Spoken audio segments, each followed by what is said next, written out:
दोस्तों आप सबों का हमारे YouTube चैनल कंपटीशन वे में स्वागत है। आज से आप लोगों को मैथमेटिक्स का भी वीडियो इसमें कंटिन्यूअसली मिलेगा और जो मैथमेटिक्स का वीडियो का टाइमिंग रहेगा वो 1 बजे प्रतिदिन आपको 1 बजे एक वीडियो जरूर मिलेगा। और मैंने जो आज टॉपिक उठाया वो टॉपिक जो है हमारा वो क्या है, टाइम एंड डिस्टेंस, जिसको हम लोग हिंदी में क्या कहते हैं, समय तथा दूरी। तो इस वीडियो में मैं आप लोगों को केवल सिर्फ और सिर्फ फॉर्मूला और उस फॉर्मूला पर आधारित कुछ क्वेश्चन बता रहा हूँ जिससे कि आपको वो फॉर्मूला याद हो जाए। तो चलिए यहाँ पर हम लोग शुरू करते हैं। तो देखिए सबसे पहला जो हमारा टाइम एंड डिस्टेंस का जो सबसे पहला फॉर्मूला होता है, यही हमारा बेसिक फॉर्मूला है।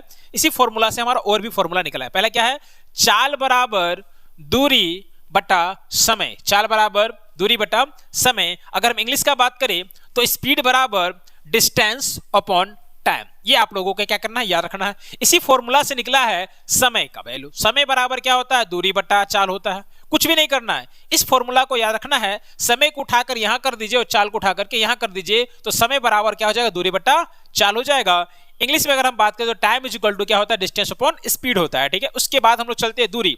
अगर आपको दूरी निकालना है तो क्या करना होगा, चाल गुना समय। कुछ नहीं किए, इस चाल को अगर हम उस साइड भेजेंगे तो समय के साथ क्या होगा, चाल गुना हो जाएगा, हमको क्या मिल जाएगा, दूरी मिल जाएगा। इसलिए दूरी बराबर जो होता है वो क्या होता है, चाल गुना समय होता है। उसके बाद जो हमारा चौथा फॉर्मूला है वो है हमारा औसत चाल, इंग्लिश में कहते हैं एवरेज स्पीड। तो एवरेज स्पीड का फॉर्मूला होता है 2x बाई बटा x प्लस वाई। यहां पर x क्या है और y क्या है आप जान लीजिए। जैसे मान लीजिए कोई व्यक्ति जो है या फिर कोई विद्यार्थी जो है अपने स्कूल से घर से स्कूल जाता है x के स्पीड से, लेकिन आते समय उसका स्पीड जो है वो घट जाता है या बढ़ जाता है, बढ़कर क्या हो जाता है, y हो जाता है। ठीक है, तो जाने का स्पीड था x, आने का स्पीड है y।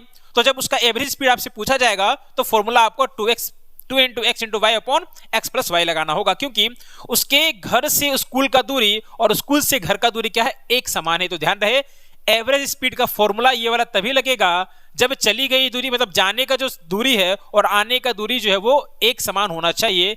चाल अलग रहेगा या नहीं भी रहेगा। ठीक है, अब हम लोग थोड़ा सा कुछ क्वेश्चन बनाते हैं। ठीक है, सबसे पहला जो फॉर्मूला था हमारा क्या था, चाल बराबर दूरी बटा समय था। इस फॉर्मूला पर आधार हम लोग आधारित एक क्वेश्चन लाया हूं। क्या है यहाँ पर, एक आदमी 250 मीटर चौड़े सड़क को 75 सेकेंड में पार करता है, पार कर लेता है। उस आदमी की गति कितनी है, गति या फिर चाल, गति या फिर चाल। तो चार बराबर क्या होता है, दूरी बटा समय होता है। हमारे पास दूरी कितना है, हमारे पास दूरी है 250 और समय कितना है, समय हमारा 75 मिनट। समय हमारा क्या है, 75 मिनट। तो आप 250 को 75 से भागा दीजिए तो 25 से कटेगा, 25 तिया 75 और ये हमारा जाएगा 25 से कम 25, 25 से कम 25, 25 एकम 25 और ये 0 क्या है हमारा 10/3 आया। अगर आप इसको कन्वर्ट करिएगा या इसको आप डिवाइड करिएगा तो आपका क्या आ जाएगा, 3.1/3। चूंकि हमारा 250 जो था वो क्या था, मीटर में था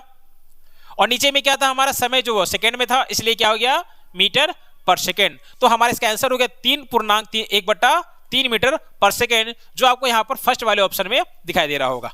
आगे बढ़ते हैं, सेकेंड फॉर्मूला पर आधारित क्वेश्चन बनाते हैं। सेकेंड फॉर्मूला हमारा क्या है, समय बराबर दूरी बटा चाल। समय बराबर दूरी बटा चाल यानी कि टाइम बराबर डिस्टेंस अपॉन स्पीड। ठीक है, यहां पर क्या कह रहा, एक आदमी 150 मीटर चौड़ी सड़क को 5 मीटर पर सेकेंड की गति से पार करता है।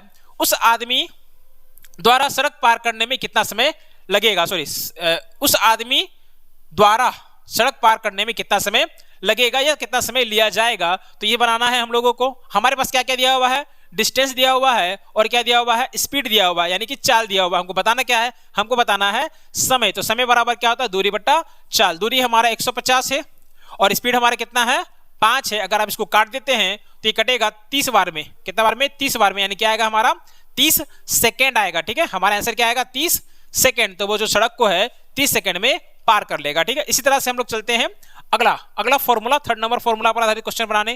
क्या कह रहा है, दूरी बराबर क्या होता है, चाल गुना समय। हाँ जी, अगर हम लोगों को दूरी ज्ञात करना हो तो चाल और समय को क्या कर देना है, गुना कर देना है। ठीक है, अभी मैं आप लोगों को यूनिट का कंसेप्ट नहीं दे रहा हूं, सिर्फ और सिर्फ ये जो 4-5 फॉर्मूला, इस फॉर्मूला को मैं आप लोगों को बता रहा हूं, उससे रिलेटेड क्वेश्चन बनवा रहा हूं। ठीक है, ताकि आप फॉर्मूला को याद कर ले। ठीक है, तो हमारा क्वेश्चन क्या कर, एक आदमी 3 मीटर पर सेकंड की चाल से 15 सेकंड तक चलता है, उसके द्वारा चली गई दूरी ज्ञात कीजिए। अब ध्यान दीजिए, दूरी बताना है तो सिंपली क्या करना होगा, चाल को गुना कर देना है किससे, समय से। तो 3 हमारा चाल है 3 मीटर पर सेकेंड हमारा चाल है और समय हमारा है 15 सेकेंड, दोनों को गुणा कीजिएगा तो 15 45, कितना हो जाएगा हमारा 45 मीटर आंसर हो जाएगा, क्योंकि दूरी बराबर जो होता है वो चाल गुना समय होता है। ठीक है, अब हम लोग चलते हैं लास्ट क्वेश्चन में।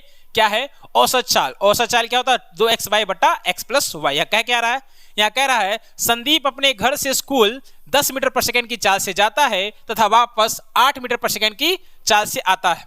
इस पूरी यात्रा में संदीप की औसत चाल ज्ञात कीजिए। अब ध्यान दीजिए, जब संदीप अपने घर से स्कूल गया और स्कूल से वापस घर आ रहा है, स्कूल से वापस घर आ रहा है तो आपको यह ध्यान रखना है कि एवरेज स्पीड का जो फॉर्मूला है उसको हम लोग कब यूज करते हैं।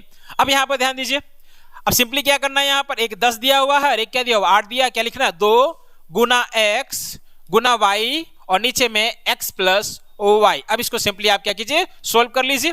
ठीक है ना, ये हमारा हो जाएगा 2 गुना 10 गुना 8 और नीचे में 10 और 8 18। इसको काटिएगा 2 से तो 9 बार में कट जाएगा, 80 बटा 9 आ जाएगा। अब आप इसको काट सकते हैं तो 9 8 72, 8 बार में क्या आएगा 72, 9 8 72। ठीक है ना, फिर बचा हमारा 8 बटा 9 मीटर पर सेकेंड। तो हमारा जो संदीप का जो चाल है वो क्या हो गया 8 बटा 9 मीटर पर सेकंड। तो इस तरीके से हम लोग इन सारे फॉर्मूला का यूज करके क्वेश्चन को बना सकते हैं। ये जो मैंने आप लोगों को ये वीडियो में जो भी मैंने आपको बताया सिर्फ और सिर्फ फॉर्मूला को याद करने के लिए बताया हूं। तो ये जो मैंने वीडियो आप लोगों को दिया है, इस वीडियो का पर्पस सिर्फ और सिर्फ आप लोगों को फॉर्मूला याद कराना था। मैंने अभी यहाँ पे कोई कंसेप्ट आप लोगों को नहीं बताया। नेक्स्ट वाले वीडियो में मैं कुछ कंसेप्ट बताऊंगा और फिर थर्ड वीडियो से मैं आप लोगों को क्वेश्चन का सॉल्यूशन बताना शुरू करूंगा। मिलते हैं नेक्स्ट वीडियो में, तब तक के लिए जय हिंद।